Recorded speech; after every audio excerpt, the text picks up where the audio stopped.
तो आज के इस वीडियो में हम लोग एक्सप्लेन करने वाले हैं इस साल की one of the best horror movie the evil dead rise. अगर अभी तक आपने इस मूवी को नहीं देखा है तो जाकर के देखें, क्योंकि इस मूवी की जो एक्सपीरियंस है वो सिनेमा हॉल में बहुत ही बढ़िया मिलने वाला है। और अगर आपने इस मूवी को देख लिया है तो इस वीडियो को कंटिन्यू करिए। तो मूवी की शुरुआत में ही हमें एक बहुत ही क्रीपी सा सीन देखने को मिलता है, जिसके अंदर जंगल के अंदर एक लकड़ी का बना हुआ कॉटेज हमको दिखाया जाता है। इसी कॉटेज के पास में हम तीन दोस्तों को देखते हैं जो कॉटेज के पास में बनी हुई लेक के ऊपर मस्ती कर रहे होते हैं। लेकिन यहाँ पे हम देखते हैं कि जैकब और कैलस यहाँ पे खाली मस्ती कर रहे होते हैं। टेरेसा की तबीयत खराब होती है, जिसकी वजह से वो कॉटेज में ही रुक जाती है, जिससे मिलने के लिए जेलेस आती है, लेकिन टेरेसा उससे कुछ ज्यादा बात नहीं करती। टेरेसा जेसिका के साथ में थोड़ी मस्ती करती है और एक किताब पढ़ना शुरू कर देती है। थोड़ी ही देर के बाद में जेसिका उस किताब को बिना देखे ही एक शैतानी तरीके से पढ़ना शुरू कर देती है, जिसको देख करके टेरेसा काफी हैरान हो जाती है।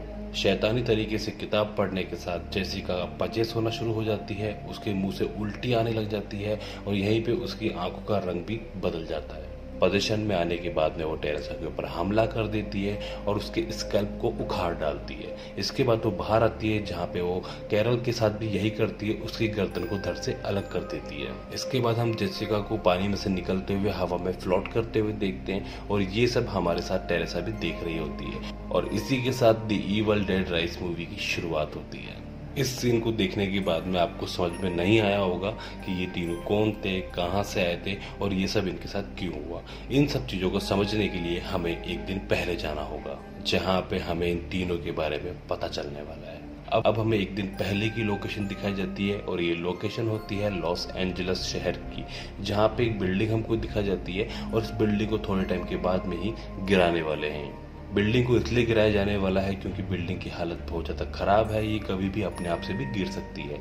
तभी बिल्डिंग के अंदर हमें एक फ्लैट के अंदर एक टैटू आर्टिस्ट को दिखाया जाता है, जो कि अपनी तीन बच्चों के साथ में यहाँ रहती है, जिसमें बेटा है डैनी, ब्रिजेट बहन और सबसे छोटी बहन कैसी।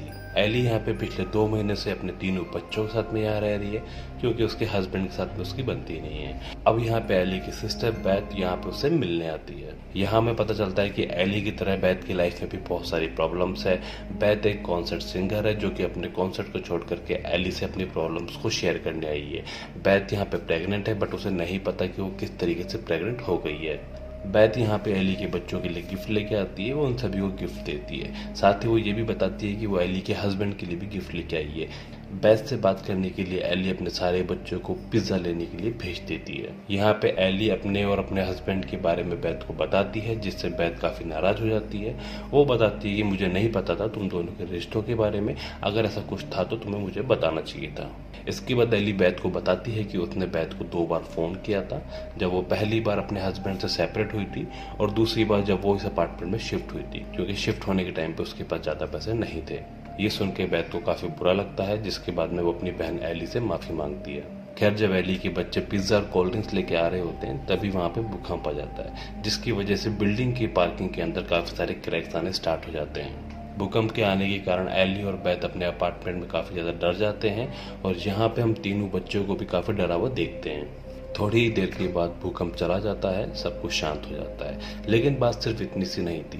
डैनी यहाँ देखता है कि भूकंप के आने के कारण पार्किंग के अंदर एक गड्ढा बन चुका है, जिसके बीचों बीच जाया जा सकता है। अपने खुराफाती दिमाग के कारण वो उस गड्ढे के अंदर चला जाता है, जिस गड्ढे का रास्ता तहखाने तक जाता है। तहखाने में जाने के बाद में उसे काफी सारी पुरानी किताबें और कुछ पुरानी कैसेट्स मिलती है, जिनके ऊपर पार्ट 1, पार्ट 2 और पार्ट 3 लिखा होता है। साथ में ही डैनी को यहाँ पे एक फोटो मिलती है, जिस फोटो के अंदर 3 प्रिस्ट होते हैं। इसके अलावा डैनी को वहाँ पे एक कब्र भी मिलती है, जिसके ऊपर काफी सारे होली क्रॉस लगे हुए होते हैं, जिससे हम अंदाजा लगा सकते हैं कि इस कब्र के अंदर किसी शैतान को कैद किया हुआ है। लेकिन खुराफाती दिमाग में चुल होने के कारण डैनी उस कब्र के छोटे से छेद में से कोई चीज बाहर निकाल लेता है। जैसे ही डैनी कब्र में से कुछ चीज को बाहर निकालता है, तभी वहां पे जीसस क्राइस्ट की मूर्ति गिर जाती है। यानी कि उस ताबूत के अंदर बहुत ही ज्यादा एक शैतानी ताकत थी, जिसको होली क्रॉस और जीसस ने रोक रखा था। लेकिन जैसे ही डैनी ने उस चीज को बाहर निकाला, वो सारी चीजें आजाद हो गई। अब जैसे ही डैनी उस चीज के ऊपर से कपड़ा हटाता है तो बहुत सारे कीड़े वहां से उड़ करके निकल जाते हैं और इसके बाद में हमें पता चलता है कि इस कपड़े के अंदर और कुछ नहीं बल्कि इवल डेड फ्रेंचाइजी की शैतानी किताब है जिसको कि वहां पे छिपा करके रखा गया था। लेकिन बेवकूफ डैनी की दिमाग की चूल के कारण वो उस किताब को और उन कैसेट्स को ऊपर ले जाता है। एक तरफ डैनी जहाँ पे नीचे दिमाग के घोड़े चला रहा होता है वहीं पे उनकी माँ एली उनके लिए काफ़ी परेशान हो रही होती है। तभी न्यूज़ में दिखाया जाता है कि उनकी बिल्डिंग के आसपास के काफ़ी क्षेत्र के अंदर बहुत ही ज़्यादा नुकसान हुआ है भूकंप के कारण। इसके बाद में वो अपने फ्लैट के बगल में रहने वाले लड़के गैब्रियल से अपने बच्चों को ढूंढने के लिए मदद मांगती है। यहाँ पे हमें एक बुजुर्ग मिस्टर फोंडा भी देखने को मिलते हैं जो कि बेथ से बात कर रहे होते हैं क्योंकि बेथ अभी एली के साथ नहीं होती है। लेकिन तभी एली के तीनों बच्चे लिफ्ट से ऊपर आ जाते हैं जिसके बाद में वो उन्हें बहुत ज्यादा डांटती है क्योंकि ऐसे सिचुएशन के अंदर जब भूकंप आता है तो लिफ्ट का इस्तेमाल नहीं करना चाहिए।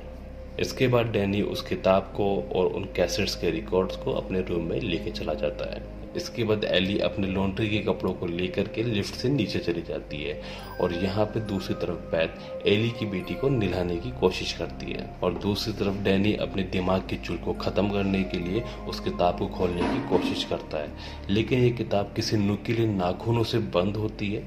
इसको खोलने की कोशिश करते हुए डैनी के हाथ में वो नाखून चुभ जाते हैं। किताब के नाखून जब डैनी की उंगली पे लगते हैं तो खून की कुछ बूंदें उस किताब पे गिर जाती है जिन बूंदों को किताब सौंख लेती है और उसके कुछ देर के बाद में ही किताबें अपने आप ही खुल जाती है। किताब खुलने के बाद में डैनी देखता है कि किताब के पन्नों के ऊपर बहुत ही गंदे तरीके की बहुत ही क्रीपी तरीके के स्केप्टर्स बने हुए थे जिसमें वो किसी तरीके की सजा दे रहे हैं। तभी किसी तरीके से ब्रिजिट डैनी को किताब के पन्नों को पलटने से रोक लेती है लेकिन अब बहुत देर हो चुकी होती है। डैनी के दिमाग के ऊपर उस किताब का भूत सवार हो चुका है। डैनी अब उन कैसेट्स को सुनना स्टार्ट करता है जिन कैसेट्स के अंदर पहले पार्ट में एक प्रिस्ट की आवाज होती है जो उस किताब के बारे में बता रहे होते हैं जिसमें प्रिस्ट बता रहे होते हैं कि ये किताब इवल डेड के 3 पार्ट में से एक है जिसको बुक ऑफ द डेथ बोलते हैं जिसको उन्होंने अपने साथियों के साथ मिल करके ट्रांसलेट करने की कोशिश करी है जिसके कारण वो पुराने जमाने के मंत्र और पुराने जमाने के राज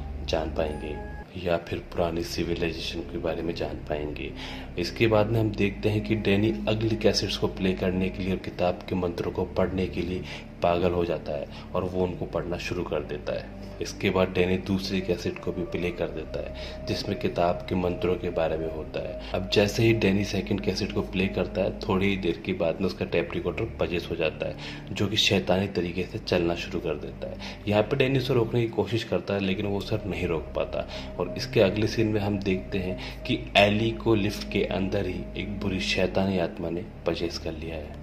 मूवी का ये सीन बहुत ही ज़्यादा क्रीपी, बहुत ही ज़्यादा भयानक और बहुत ही ज़्यादा दर्दनाक देखने को मिलता है कि डिमोनिक एंटिटी या फिर शैतानी आत्मा एली के हाथ पांव को जगह जगह से तोड़ देती है और उसको बहुत ही बुरी तरीके से टॉर्चर करती है।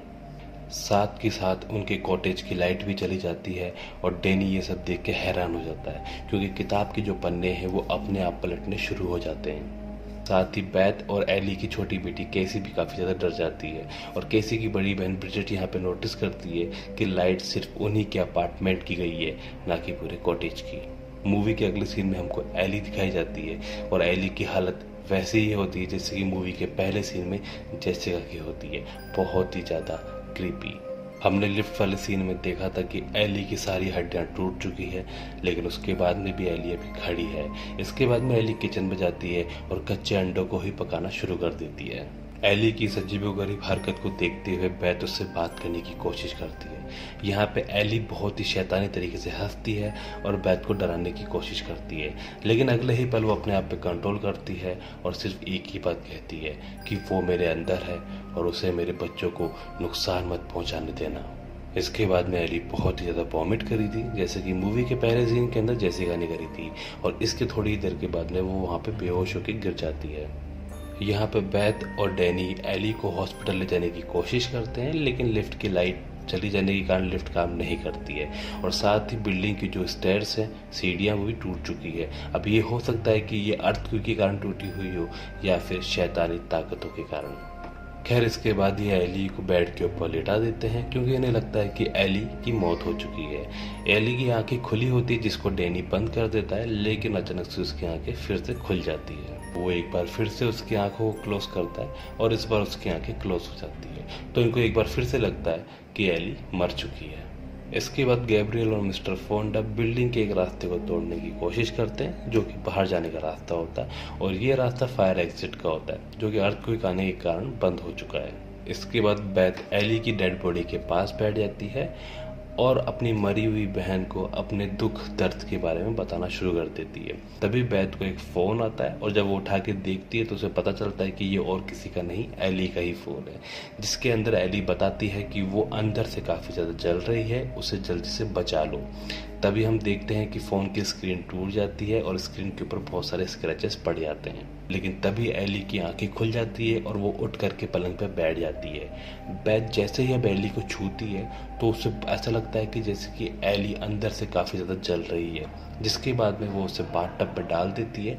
लेकिन जैसे ही वो एली को बाथटब में बैठाती है, इसके अगले ही पल एली दीवार पर चढ़ जाती है और चढ़ने के बाद में बहुत ही शैतानी तरीके से जोर से चिल्लाती है, जिसको सुनने के बाद में बेथ और वहाँ पे मौजूद सभी लोग काफ़ी ज़्यादा डर जाते हैं और वो करीब बेहोश होने ही वाले होते हैं। साथ ही बाथटब का जो पानी पहले ठंडा था वो अब उबलने लगता है।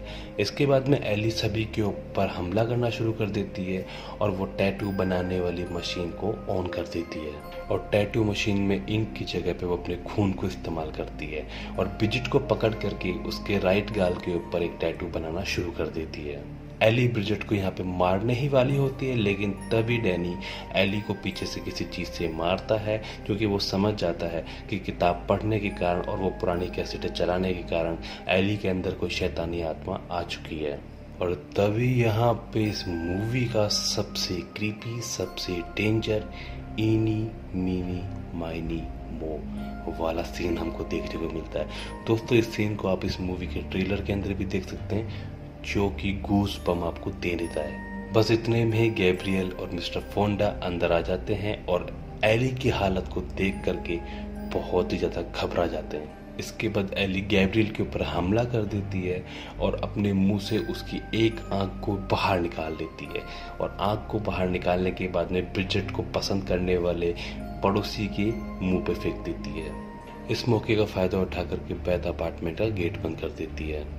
गेट बंद करने के बाद में गेट के छोटे से छेद से बेथ जब देखती है तो उसे पता चलता है कि एली ने गैब्रियल को और भी काफ़ी सारे लोगों को मार डाला है, और इसके अलावा मिस्टर फोंडा ने एली के ऊपर गन से काफ़ी हमले भी किए, लेकिन जिसका एली के ऊपर कोई असर नहीं हुआ है, और एली ने मिस्टर फोंडा को भी मार डाला है।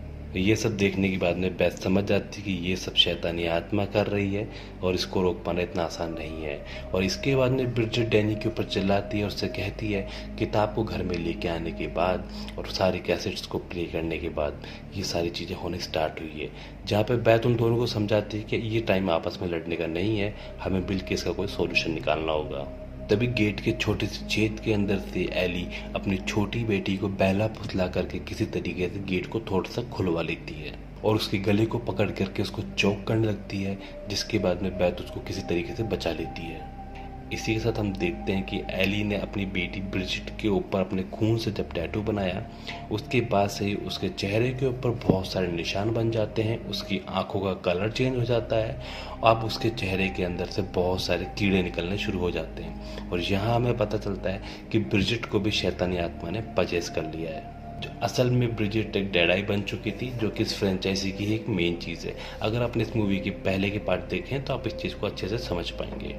अब बेथ जब उसके पास में आती है तो देखती है कि वो किचन में बैठ करके कांच के टुकड़ों को खा रही होती है, जिसको देख करके बेथ समझ जाती है कि ये भी पोजीशन में आ चुकी है। अब जैसे ही बेथ ब्रिजिट के पास जाती है तो ब्रिजिट चीज ग्रेटर से बेथ के पाँव की खाल को नोच डालती है। किसी तरीके से बेथ अपने आप को बचा लेती है, लेकिन इसके बाद में ब्रिजिट कैसी और डैनी के ऊपर हमला करने के लिए जाती है। लेकिन कैसी के ऊपर हमला करते वक्त कैसी के हाथ में उसकी डॉल होती है, जिसकी लकड़ी का सिरा ब्रिजिट के सर के आर पार चला जाता है, जिसके बाद में वो वहाँ पे गिर जाती है। बैथ, कैसी और डैनी ये सब देख कर के बहुत ज़्यादा शॉक्ड हो जाते हैं। उन्हें समझ ही नहीं आ रहा होता है कि ये सब उनके साथ में हो क्या रहा है। और इसके बाद में डैनी सेफ्टी के लिए ब्रिजेट को रस्सियों से बांध डालता है। इसके बाद में डैनी फाइनली बैथ को तहखाने में मिली हुई किताब द बुक ऑफ डेड और उन कैसेट्स के बारे में बता देता है। डैनी यहाँ बताता है कि उसने सिर्फ 2 ही कैसेट सुने हैं अभी तक और दूसरे कैसेट के अंदर ही कुछ ऐसे शैतानी मंत्र थे जिसके कारण ये शैतानी आत्मा यहाँ पे आ चुकी है। तीसरा कैसेट भी सुनना बाकी था, लेकिन लाइट ना होने के कारण और रिकॉर्ड प्लेयर के खराब हो जाने के कारण वो तीसरा कैसेट नहीं सुन पाया। इसके बाद में बैथ और डैनी उस खराब हुए रिकॉर्ड प्लेयर को ठीक करने की कोशिश करते हैं। बैथ को ये सब करना आता था क्योंकि वो एक कॉन्सर्ट आर्टिस्ट थी, उसको इन सब चीज़ों की आदत थी। इसके बाद में वो किसी तरीके से टेप रिकॉर्डर को ठीक करके तीसरे कैसेट को सुनना शुरू कर देती है, लेकिन कैसेट को शुरू करने से पहले वो हेडफोन्स लगा लेती है ताकि उसके अलावा उस कैसेट्स के मंत्रों को कोई और दूसरा नहीं सुन पाए। और अगर कोई नुकसान होता भी है तो सिर्फ बैथ को हो, ना कि एली के बच्चों को हो। इसके साथ ही हम देखते हैं कि ब्रिजेट भी यहाँ पे उठ खड़ी होती है और एली भी डक के रास्ते धीरे धीरे अपार्टमेंट की तरफ बढ़ना शुरू कर देती है। अब जब बैथ उस तीसरे कैसेट को सुनने लगती है तभी उसे पता चलता है और हमें भी पता चलता है कि इस किताब को ट्रांसलेट करने के लिए प्रीस्ट ने कोशिश करी थी, जिसके कारण उन सभी प्रीस्ट को चर्च से दूर कर दिया था, क्योंकि ये एक शैतानी किताब थी जिसके मंत्रों को यूज करके कोई भी शैतान को बुला सकता है। साथ ही इस किताब को इंसान की चमड़ी से बनाया गया था और जो भी इसके अंदर लिखा हुआ है वो इंसान के खून से लिखा हुआ है। साथ ही इस किताब के पन्नों के ऊपर नरक में शैतानों को टॉर्चर करने की पिक्चर्स बनी हुई थी और इसके ऊपर जो मंत्र लिखे हुए थे उनके साथ किसी भी शैतान को नरक से यहाँ पे बुलाया जा सकता था। किताब के इसी यूनिक कॉन्सेप्ट को समझने के लिए और पब्लिक की हेल्प करने के लिए प्रीस्ट इस किताब को ट्रांसलेट करना चाहते थे, लेकिन वो कैसेट में बताते हैं कि ऐसा करना और ऐसा सोचना उनके जीवन का सबसे बुरा डिसीजन था, क्योंकि इस मामले के अंदर चर्च बिल्कुल सही था, क्योंकि इस किताब के अंदर जितने भी डीमंस हैं, जो भी शैतानी आत्मा है, वो टेक ओवर है। उन्हें ख़त्म नहीं किया जा सकता, उनसे दूर भागा जा सकता है या फिर उन्हें कैद किया जा सकता है। और इसी रीजन की वजह से फादर ने इस किताब को उस ताबूत के अंदर रखा था और उसके ऊपर बहुत ही सारे होली क्रॉस टांग दिए थे ताकि वो शैतान कभी आज़ाद ना हो पाए। लेकिन डैनी के दिमाग के चुल के कारण वो शैतान आज़ाद हो चुका है और इस किताब को उस ताबूत तक पहुँचाने में फादर की और फादर के काफ़ी सारे साथियों की जान भी चली गई थी। लेकिन डैनी को किताब मिलने के बाद में वो हिप्नोटाइज हो जाता है और किताब के शैतान उसके जरिए काफ़ी सारे मंत्रों को रीड करवा करके आज़ाद हो जाता है। यही नहीं, फादर का ये भी कहना था कि इस किताब को भूत भगाने की प्रक्रिया यानी कि एक्सोर्सिज्म करके भी रोका नहीं जा सकता। साथ ही जब ये शैतान किसी और के ऊपर हमला करता है तो उस घाव के कारण या फिर उस खून के कारण वो भी डेड आई बन जाता है या फिर उसके अंदर भी उस शैतान का अंश चला जाता है। ये किसी वायरस के जैसे है, अगर वो एक को काटता है तो दूसरा भी इन्फेक्टेड हो जाता है। लेकिन जब बैथ उस कैसेट को सुन रही होती है तभी हम देखते हैं कि ब्रिजेट ने डैनी के ऊपर हमला कर दिया है, वो उसे चाकू मार देती है, लेकिन डैनी किसी तरीके से अपने आप को संभाल लेता है और वो ब्रिजेट को आग से जला देता है, जिसके बाद में ब्रिजेट वहीं पे गिर जाती है। और दूसरी तरफ एली भी डक्ट के रास्ते से उसी कमरे में आ जाती है जहाँ पे बैठ करके उस कैसेट को सुन रही है। यहाँ पे एली बैथ के ऊपर हमला कर देती है और बैथ उससे लड़ने की कोशिश करती है, लेकिन शैतानी आत्मा के वश में होने के कारण एली बहुत ही ज़्यादा पावरफुल होती है, जिसकी वजह से बैथ उससे नहीं जीत पाती। इसके बाद में एली उस कैसेट को खुद की आवाज़ में मॉक करके सुनाने लगती है और बताती है कि मुझे हरा पाना नामुमकिन है। अब हम देखते हैं कि ब्रिजेट के घाव करने के बाद में डैनी बहुत ज़्यादा घायल हो चुका है और वो जैसे बाहर निकलने की कोशिश करता है तो कुछ समय के बाद में उसकी मौत हो जाती है। अब सिर्फ इस पूरे अपार्टमेंट में बैथ और कैसी ही बचे हुए हैं, जहाँ पे कैसी तो एक जगह पे अपने आप को छिपा लेती है और एली बैथ के ऊपर हमला कर देती है। और जहाँ पे एली के अंदर के शैतान को पता चल जाता है कि बैथ प्रेग्नेंट है, यानी कि उसको मारने के बाद में उसको एक नहीं बल्कि दो आत्माएं मिलने वाली है। लेकिन जब छिपी हुई कैसी को इस बात के बारे में पता चलता है कि उसकी आंटी बैथ प्रेग्नेंट है तो वो उन्हें बचाने के लिए उनके हाथ में एक सीजर पकड़ा देती है, जिस सीजर को बैथ एली के मुंह में घुसेड़ देती है। और यहाँ हमें पता चलता है कि एली के अंदर के शैतान को लोगों को डरा करके मारने में ज़्यादा मज़ा आता है। वो पहले उन्हें डराता है, उन्हें टॉर्चर करता है और उसके बाद में उन्हें मार देता है, क्योंकि डराने के बाद में उनकी जो सोल होती है, उनकी जो आत्मा होती है, उसका टेस्ट काफ़ी मीठा हो जाता है। जिसके बाद में कैसी और बेथ हॉलवे में आ जाते हैं और मिस्टर फोंडा की गन से दरवाजे के ऊपर फायर कर देते हैं ताकि उस दरवाजे को तोड़ के वहाँ से वो निकल सके। लेकिन तभी वहाँ पे एली आ जाती है, जिसके बाद में बेथ एली के पाँव के ऊपर फायर कर देती है। गन शॉट के कारण एली का एक हाथ और एक पाँव खत्म हो जाता है, लेकिन उसके बाद में भी वो रुकती नहीं है। वो अपनी मीठी मीठी बातों से कैसी को अपनी बातों में फंसाने की कोशिश करती है, लेकिन इस बार कैसी एली के अंदर के शैतान की बातों में नहीं आती और साथ ही वो ये भी कहती है कि you are not my mom. अब यहाँ पे बेथ और कैसी के पास इस बिल्डिंग से बाहर निकलने का सिर्फ एक ही रास्ता होता है और वो होता है लिफ्ट का। लेकिन जब वो लिफ्ट में जाते हैं तो दरवाज़ा बंद नहीं होता। तभी उन्हें पता चलता है कि लिफ्ट के दरवाजे के बीच में चाबियां पड़ी हुई है, जो कि उनकी कार की और उनके घर की चाबियां हैं। क्योंकि जब एली को शैतानी आत्मा ने पजेस किया था तो वो चाबियां उसके हाथ से छूट के गिर जाती है। यहाँ पे कैसी उन चाबियों को स्मार्टली अपने पास में रख लेती है। लिफ्ट का गेट तो बंद हो जाता है, लेकिन हम देखते हैं कि डैनी और ब्रिजिट अपने आप को जोड़ लेते हैं, जिसकी वजह से लिफ्ट के अंदर खून बढ़ना स्टार्ट हो जाता है। जैसे जैसे लिफ्ट नीचे की तरफ जा रही होती है वैसे वैसे लिफ्ट के अंदर खून भी बढ़ना शुरू हो जाता है। साथ ही हम देखते हैं कि बुक ऑफ डेड के पन्ने अपने आप पलटने शुरू हो जाते हैं और वो एक पन्ने पे आके रुक जाती है। उस पन्ने के ऊपर एक क्रीचर देखने को मिलता है जो कि बहुत सारे लोगों से जुड़ा हुआ होता है, जो कि एली की हालत हो चुकी है। यानी कि एली भी अब काफी सारे लोगों से जुड़ करके एक क्रीचर बन चुकी है। अब लिफ्ट किसी तरीके से नीचे आती है और ओवरलोड होने के कारण वो एकदम से खुल जाती है, जिसके अंदर से बहुत ही सारा खून हमें एक साथ बाहर निकलता हुआ देखने को मिलता है। खून से ब्लड बाथ लेने के बाद में कैसी और बेथ वहाँ से भाग करके निकलते हैं और कार को स्टार्ट करके वहाँ से निकलने की कोशिश करते हैं। लेकिन तभी इनकी कार एक क्रैक के अंदर फंस जाती है। ये क्रैक भूकंप आने के कारण हुआ होता है। लेकिन तभी एली वहाँ जाती है और इसके साथ ही हम देखते हैं कि वहाँ पे काफ़ी ज़्यादा धुआं हो चुका है और काफ़ी ज़्यादा फॉग हो जाता है। यहाँ पे हमें पता चलता है कि ये भी एली की एक पावर है। इसके बाद में एली किसी तरीके से कैसी को पकड़ लेती है और एक वुडन कटर सॉ की मदद से वो एली को मारने ही वाली होती है, लेकिन तभी किसी तरीके से बेथ उसको बचा लेती है। इसके बाद में एली बेथ को पकड़ लेती है और ग्राइंडिंग मशीन में घुसेड़ करके उसको मारने की कोशिश करती है, लेकिन यहाँ पे कैसी ग्राइंड मशीन को बंद करके अपनी आंटी बेथ को बचा लेती है। इसके बाद में बेथ उस वुडन कटर सॉस से एली के ऊपर हमला कर देती है और कैसी से उस ग्राइंडर को ऑन करने के लिए कहती है। करके ऑन होने के बाद में बेथ उन्हें धक्का दे देती है, जिसके बाद में एली, ब्रिजिट और डैनी उस ग्राइंडर के अंदर चले जाते हैं और पूरी की पूरी फैमिली एक ही बार में खत्म हो जाती है। उनके शरीर के टुकड़े टुकड़े हो जाते हैं। इसके बाद में बेथ कैसी को लेके वहाँ से निकल जाती है, लेकिन किताब के पन्ने अभी पलटने बंद नहीं हुए होते हैं। यहाँ पे हमें पता चलता है कि ये तो सिर्फ अभी एक चैप्टर खत्म हुआ है और इसके बाद में हमें आगे का सीन देखने को मिलता है। और मूवी के अगले सीन में हम जेसिका को देखते हैं। यहाँ पे हमें पता चलता है कि जेसिका भी उसी कॉटेज के दूसरे वाले अपार्टमेंट में रह रही होती है, जो कि जस्ट एली के अपार्टमेंट के नीचे का होता है। यानी कि ये जो पूरा सीन हमको दिखाया गया है एली वाला, ये एक दिन पहले का है। अर्थक्वेक के आने के बाद में जेसिका पार्किंग लॉट में आती है और वो वहाँ पे बहुत ही ज़्यादा खून देखती है, जिसके बाद में पुलिस को फ़ोन करती है और टेरेसा को 15 मिनट में नीचे आने को कहती है। अब जब जेसिका टेरेसा और पुलिस वालों को वेट कर रही होती है, तभी वो शैतानी आत्मा जेसिका को पजेस कर लेती है, क्योंकि वहाँ पे सिर्फ एली का शरीर खत्म हुआ था, ना कि उसके अंदर का शैतान, जो कि अभी भी वहीं घूम रहा था। और जैसे ही उसे जेसिका मिलती है तो वो उसके शरीर को पजेस कर लेता है। तो यहाँ पे अब आपको समझ में आ गया होगा कि मूवी के पहले सीन में जेसिका क्यों टेरेसा को और अपने फ्रेंड को मार डालती है। इसी के साथ दोस्तों ये मूवी यहीं पे ख़त्म हो जाती है।